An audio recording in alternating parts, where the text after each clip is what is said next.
Hello, Jeopardy fans. Once again, I am Andy Saunders, and this is another episode of #JeopardyLivePanel. Not quite live, but, we're recording this live, as it were. But let's get things started. I've got Diana Hsu with me. Thanks for joining me, Diana, and congratulations on your wins recently. Thank you. Thanks for having me. And hopefully the video works out for this. In case you're watching this and wondering, this is also an audio simulcast for a podcast on iTunes. You can look up #JeopardyLivePanel on iTunes as well. But the first question for you, it's the first question I usually ask people when they come on. Most Jeopardy contestants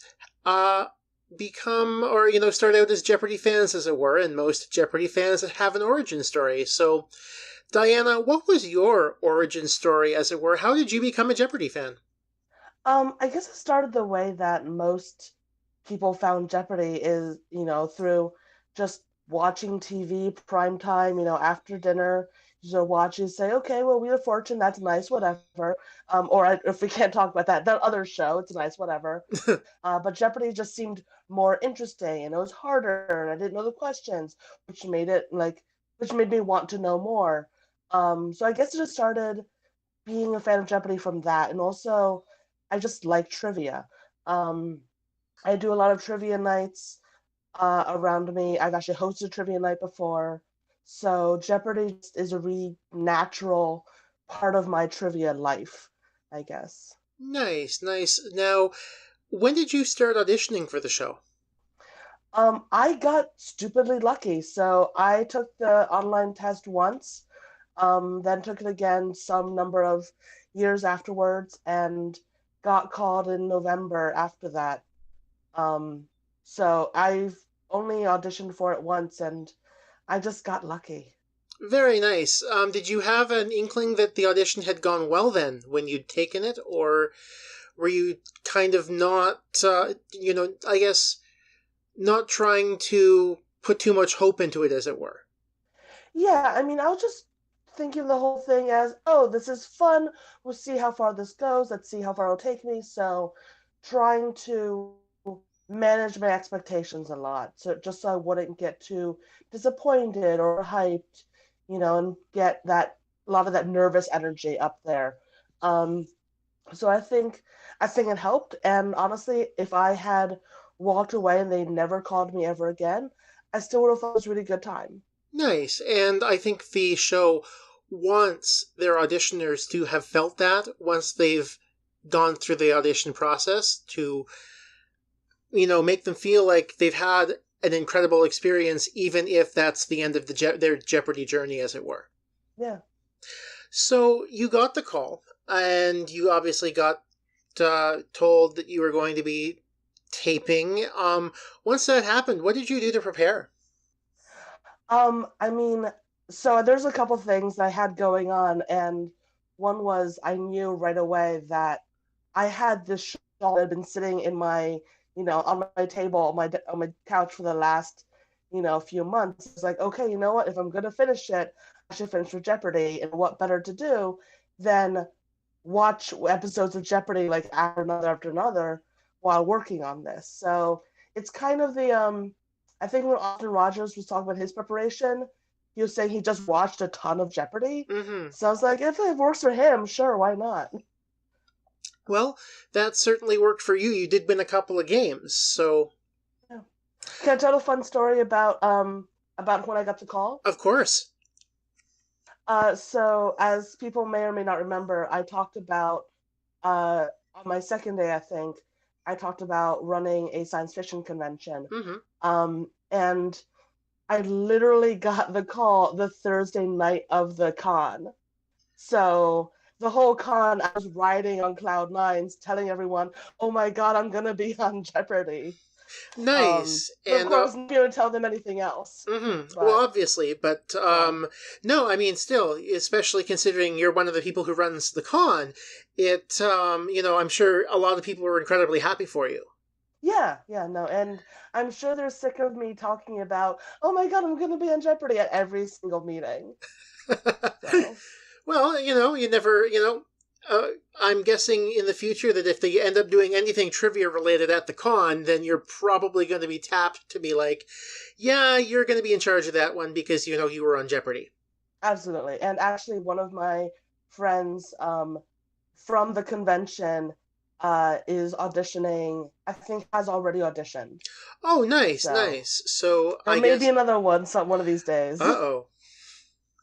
So, once you got there, how did you find the practice time, and how was it getting used to the signaling device, and what were you able to carry forward to the actual game? Because the numbers bore out that you were reasonably good in the signaling device. So how was it? How were you able to pick it up so well, and what You tips might you know, have for future people? yeah, it's funny because when people were asking me, "Oh, well, how are you studying?" I tell them I was actually not so much studying the content because of course that changes, but more trying to get Alex's cadence down, which it is a tricky situation, right? Because people can stop, and with that nice Canadian voice of his, it might end at any time. Um, but what really ended up helping was one of the contestant coordinators. They they gave me a little pep talk during the mid break of the first episode, sort of giving me some practice then, because I guess there's a difference between when you're on the signaling device Mm-hmm. in practice versus when you're actually on the air. Um, those thumbs have a mind of their own. Uh, but yeah, like just it coaching me, and there's a bit more one-on-one time, which is really nice versus just this is just how you do it. Um, I guess for advice for people, you know, relax, but also be ready to get on that. Like, Mm-hmm. again, this is not a game where an abundance of nerves is really working in your favor. Yeah, and I going off that a bit, it seemed like you were struggling with the math at times, especially when coming together with you or trying to figure out what to bet in Final Jeopardy. Would that be accurate? I told myself going in because I had, of course, seen people talking about like, oh, that person should have bet this much, and I had some friends link me to the various game theory things on the internet and whatnot, and I told myself going in that I was just gonna play however the hell I wanted. Sorry, I don't know if I can on this, um, and I was not going to try to do complicated math in a high pressure situation. Um, it ended up working out for me, and that's all I really care about. I know a lot of people have a lot of feelings about that second Final Jeopardy wager, but you know, I refuse to do math in a high pressure situation. Okay, so that's certainly an interesting way of looking at it. And you know what? If people have an issue with how someone plays, I'm sure they can certainly use whatever strategy they like when they get on the show. Hmm.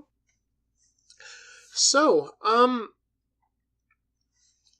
obviously, because you won on the Wednesday, you got the opportunity to have lunch on Sony's dime at the commissary. So, what Hmm. did you end up having for lunch? I honestly don't remember. I remember that there were onion rings involved, because onion rings are great. Um, I think it was some kind of sandwich, but honestly, I most remember just talking to the other contestants and getting to know them, and the food was kind of a secondary thought. Okay, so who would you say you most got along with in your taping cohort? um, oh, I did sort of connect with I forget. I'm terrible with names and faces. One of the gentlemen I was up against later in the week, he works for a podcast, and so we chatted for a bit about various podcasts and history podcasts. And so it was nice talking with him about that. By that point, everyone's a little bit tired and a little bit like nervous still. So I think there Mm-hmm. wasn't quite as much like and just sort of finds a few people to talk to. But yeah, I remember that conversation. Mm-hmm. And I mean, from also that perspective, once it gets down to that lunch break, most of the people know that they're going up against, the other people that are there, and they're like, oh, well, Diana's the champ now, and... Yeah, yeah. And also the contestant coordinators, while they're lovely people, they always call you champ, and it is both lovely because hey, you won, but also kind of please don't set me apart from people like this. But it is a once in a lifetime experience, so I'm not gonna complain about that. Mm-hmm. And I mean, it's something certainly that people would need to get used to, I guess, as well. Now, Yeah. how tiring does it get up there on stage for a champion playing in 2-3 games? And along with that, the final daily double that you faced in your third game, how much of that would you chalk up to fatigue, as it were? Um, it's one of those things where the nerves are going so much that you may be getting tired but not realize it. Okay. I would definitely say that I wouldn't chalk up, that last daily double to entirely fatigue, but I think it definitely plays a role just because you're constantly having to be like on your feet fast. At that point you've been doing that for, a good 45 minutes straight, and then some. Mm-hmm. Um, so I mean, but then again, brain farts also happen. Mm-hmm. Like I'm never gonna forget the tutors now, and I'm never gonna forget like that kind of structure of a question. Um, but things happen. People whiff. Yep. It's people whiff on. Like I got my first question wrong on the first day, so and I was fresh and ready to go then. So it happens. I'm never gonna be able to live it down. That in Ascension Island, but that's fine. So, of all of the clues you were able to get correct, which one were you most proud of getting? Um, that's a tricky one because so I also, like I said, have a terrible memory. So and it all kind of blurs together in my mind to some degree. Honestly, I would probably have to go for that snipe I got in the first episode with the well-tempered clavier. Like Okay. it was Mm-hmm. just too perfect of a, set him up and knock him down. Um, but yeah, I'm gonna go for that because everything else, you just kind of. I was watching myself later, and I didn't realize I knew half the things I said up there. So That's that's not unique. You're not the first person to have said that about their time on the show. They watch their show, they watch their episodes when it happens, and they're like, "How did I know that?" yeah, yeah, I guess on one day your brain's just able to make the right connection, and on another they just weren't.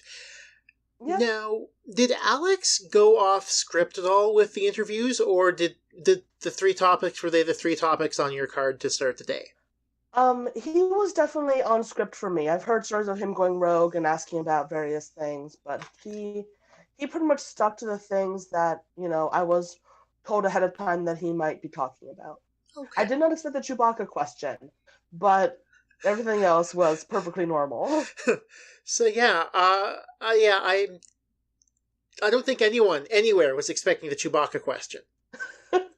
I already have people threatening to come to the con dressed up as Alex Trebek, dressed up as Chewbacca. But if you're Alex dressed as Chewbacca, how can you tell it's Alex in the Wookiee suit? So either I think there's two camps of thought. One is a Chewbacca costume in a suit with an Alex Trebek mask on, or a person in a suit with a Chewbacca head on. Hmm. So we'll see what ends up coming out. Well, I mean, I guess in that case, you could have two people split the suit two different ways. So. It's true. It's Mm-hmm. true. So, what was the favorite part of the entire contestant experience for you? Honestly, the whole thing. Um, I've the only I loved, talking with the contestant coordinators. I loved talking to my fellow contestants. I really would have loved to get to have more time to get to know them, because it turned out later actually that Catherine Ono and I have a friend in common. Um, but yeah, I like I said, I love playing trivia, and this is the biggest trivia game, in the country. Mm-hmm. So the whole thing was a total blast. Now, I'm most sad I didn't make it to Tournament Champion so I could play again, not for the money, just to play. yeah, again, that's a thing a lot of people say that they want to keep playing. They would give up a lot of things to be able to just go on stage and keep playing Jeopardy. Yeah, absolutely. Now, there are the new season begins taping in a few weeks. Hmm. So, in case there's anyone who is taping soon, who is watching this or listening to this, would there be anything that you would do differently now that you've gone through the entire experience? Um, I would have taken 2 days off work. As it was, I took one and flew out after work. I've so filmed on Wednesday. I flew out after work Tuesday, got up at crack of dawn on Wednesday, took a red eye out. I would not have done that. That was a bad idea. Um, but honestly, I don't think there's anything I would have done differently. I'm perfectly happy with the way it turned out, which is, of course, I Mm-hmm. know easy to say because I won 2 days. Mm-hmm. But like I said, the whole experience was a good time. I don't really regret missing any of the questions I did. I, there's honestly no universe where I actually would have been able to pull out, the star in the middle of Pisces Mm-hmm. or, Ascension Island, like from nowhere if I had crammed it. So, like, my advice to people who are going to go on is relax. You already deserve to be there because you have passed the test, because you passed a written test. And you deserve to be there because the contestant coordinators like you and they want you to be on TV. So your knowledge is fine. You're just there to have a really good time with other really smart people. In LA, you get to be on TV, you get to have your makeup professionally done. You will look better than you've almost ever looked in your entire life. I get you. Um, and just, enjoy it. I know that nerves are going to be a thing no matter what. Like, nerves are certainly a thing for me. Um, but try to have as much fun as you possibly can because who knows the next time you're going to get to be on TV, right? Mm-hmm. That's an excellent way of putting it for sure. Now, was there anything you thought I might bring up during this interview that I didn't? Or anything that you may uh, have any questions for me, as it were? I mean, have you been on?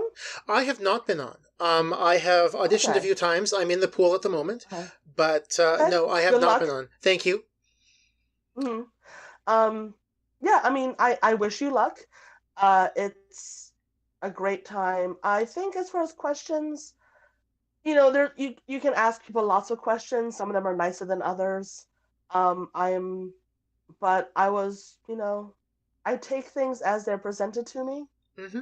So I'm happy, there wasn't I don't think there's anything I was expecting that you asked or didn't ask. Okay. So Well, this was lovely. Thank you. thank you so much for joining me. Thank you. And for the listeners, once I will say the next interview, unless Ali Hassan goes on a really, really, really long run, and I end up interviewing somebody he defeats before he finishes, my next interview will very likely be Ali Hassan. So if you've got any questions for him, you can send those to me at andy@thejeopardyfan.com. On Twitter, I am @_thejeopardyfan, or you can hashtag them #JeopardyLivePanel on Twitter. Thanks again, Diana, for joining me. Thank you for having me. And I will see you next time on #JeopardyLivePanel. Have a great night.